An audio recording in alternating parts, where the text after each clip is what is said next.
Welcome to the Zack and Joey podcast, Yeah, America. no, you don't have to say it. Oh, I'm Joey. I'm second time you've done this one. Welcome back. We read the final third of the Chocolate War. This is the third time we've tried to record this podcast, It is the third. That's all right. and I'm tired. Third time's the okay. So because of how much stuff was in the the third part of the book, we're gonna do a really quick summary. So a little bit of stuff might be left out, but a really quick summary of the first 2/3. So, kid named Jerry goes to a new school, Mm-hmm. Trinity. He's a freshman, He's a freshman.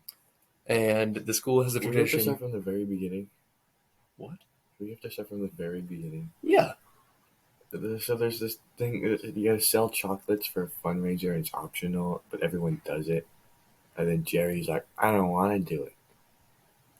And it's later revealed that the reason he didn't sell the chocolates is because of an assignment from the Vigil, which is like a secret organization in the school. Run by students, not by teachers. The leader being No.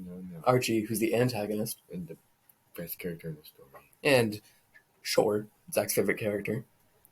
But even after his Vigil assignment has ended, he still continues to say no, and the Vigil did not like that.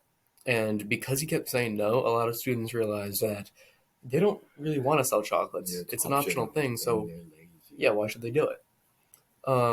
But in the most recent chapters, Almost everyone starts to not sell their chocolates, yeah, a bunch of people. but then the vigils like, we can't let this happen. The teacher, like the head teacher, he's like, hey, vigils, I can't let this happen, or I'm gonna get angry at you.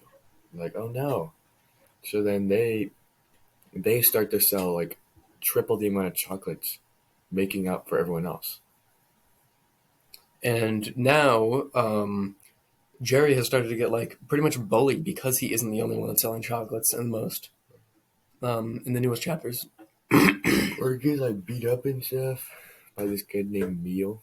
Yep, this kid named Emil, who is sent by the Vigils, Meal. just comes over and beats him up because he hasn't been selling chocolates, which has gone against what the So he Vigils had him do. He was told by the vigils to go beat up Jerry. Yes, Jerry was the one that got beat up. Yeah, the vigils were like, hey, Emil, go show this kid who's boss, and they beat him up.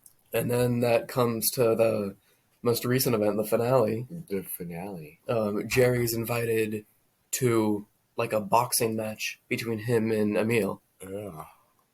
It's completely set up and run by students. There's no teachers there. Teachers have no idea what's going on. Zero teachers, and the match is completely one-sided. Yeah, well, there's a little gimmick. There is a little gimmick. They're selling raffle tickets, and students get to write what like a punches. They could write like Jerry Renault punches Emil in the gut, and then they like put that in like a box, and then they draw the tickets and whatever it reads, and they let people do. But most people wrote down that Jerry gets hit. Yeah, to make Emil hit Jerry. And it was very one-sided, and Jerry just got really beat up. Well, there was a foul play. There was a foul play that Emil should punch Jerry in the balls, and that was not allowed. They didn't explain the rules very well, so that was not allowed. And then Jerry was about to block it because it was an illegal move. And then everyone there stands like, kill him, because they didn't hear that. They didn't hear the illegal move. They just saw Jerry block, which wasn't supposed to be allowed in the match. Emil was like, okay, and he just started wham, wham, wham, started showing him like his fist, and punching him. And then Jerry went to the hospital. He went to the hospital. So now that we're after the summary, that'll bring us to the essential questions.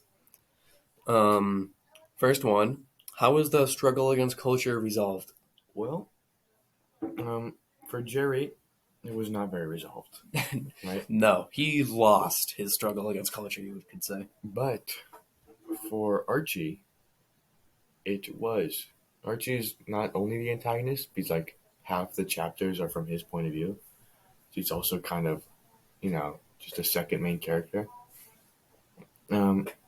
He wasn't doing too well when Jerry just was saying like, I'm not selling the chocolates. More people started not selling the chocolates, started doubting the vigils. Like here in the book where it says, quote, "Hey you guys," Rollo said, swiveling away from Archie and addressing the entire assembly. I'm not a scared kid who pees his pants because the big bad vigils call him to a meeting. Hell, you guys can't even scare a punk freshman into selling a few lousy chocolates. And end quote. So Archie's like, oh no, people are going against me now. Someone's finally standing up to Archie. Yeah, what am I? He's like, what am I gonna do? And then at the end, he sets up the boxing match. Well, actually, before that, in the same meeting, Rolo, the guy who stood up to Archie, is just punched by Carter, who's the head No, of the Vigils. that's the end of the meeting. Yeah, the end of their meeting. Yeah, he's like, I'm not gonna listen to you. And then Carter, he's like, and he, bam, bam, And even though bam, taking out this bam. guy that was against the Vigils was a positive thing, Yeah, Archie didn't like it because it's not about Archie. It's about the Vigils. it put more attention and focus on Carter, the guy who beat him up. Yeah, and then Archie said he resented Carter's move in the spotlight, which Yeah, why? He helped the Vigils. well, because it's maybe he wanted that he had a plan. Huh? Sure, a plan. Yeah, be more open minded. So that should bring us to the next essential question. What does the main character learn through their struggles against culture? Probably don't try to. Jerry, a couple times in the story, he mentions the poster he has in his locker that says, Yes. "Don't challenge the universe." And he was like, spent the whole story like wondering, like, what does it mean? And at the end, he gets beat up. He goes against the status quo. He gets beat up. He gets sent to the hospital afterwards. He just gets wailed on. And then he thinks to himself, he's like, "Oh, I get it now." Yeah.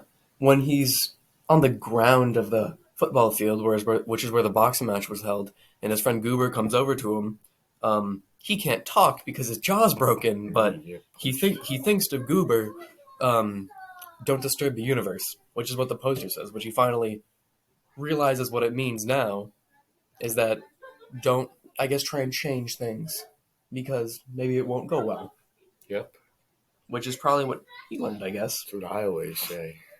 It's like, yep. And that'll bring us to the last topic.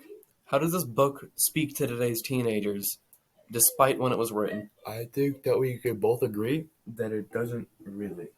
Yeah, I think it's kind of an outdated book in terms of Yeah. like if it speaks to people, Bullying is not as present especially not as vicious. and as vicious as it was then as it is today. And this is already a pretty unrealistic situation. And the only time I've been bullied was by Joey, so Well, it was not that bad. I have never bullied you. You pushed me down the stairs. Whoa. Okay, We'll talk about this later. We'll talk. But yeah, so it doesn't really hold up today in today's world because I don't think it would happen. Because the teachers did some shady stuff, the students did some shady stuff. So, it just doesn't really hold up as much as it did then as it does today, probably. So yeah, that'll wrap it up. Finish the chocolate war. Yep. Bye. See you later.